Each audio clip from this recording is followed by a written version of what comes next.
So you might be in a situation where for some reason your Google Nest camera just isn't working.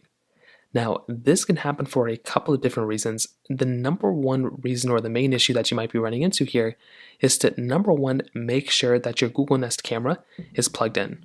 Sometimes if your Nest camera isn't plugged in properly or if there's issues going on with your Nest camera, you might just want to go through and make sure there's not an issue with it. So make sure you're plugging in your Nest camera perfectly fine, making sure there's no issues with the plug itself, because sometimes that can cause some issues, and that in and of itself can be a number one issue that you might run into.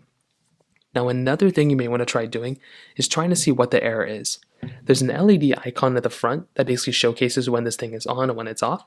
If this is off, then that might mean there is a bigger issue going on. There might be a power issue going on with your particular, with your camera.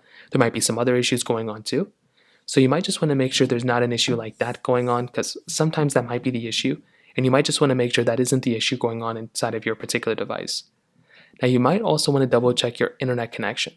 Sometimes it can be an internet connection problem that might be happening, so you might want to go through and just make sure that's not the problem. Sometimes, like I mentioned before, those things can be the issue, so you might just want to go through and make sure there's not an internet connection problem, because if there is, well, then you're going to have to take a look at your Wi-Fi and basically fix it.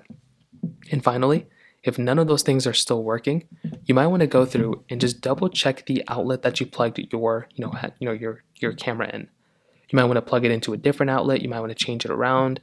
Those things might be the main ways to go and fix this problem, because I've had this issue happen a lot with a lot of my devices, and simply just unplugging it and plugging it back in can end up fixing it for you. So that's basically how it's done for the most part. If you have any other thoughts or questions, please let me know in the comment section below. Hit the like button, that would mean so much, but definitely hit that subscribe button. More importantly than everything else, I love every single one of you guys. Hopefully I'll catch you guys in the next video. Peace out till then.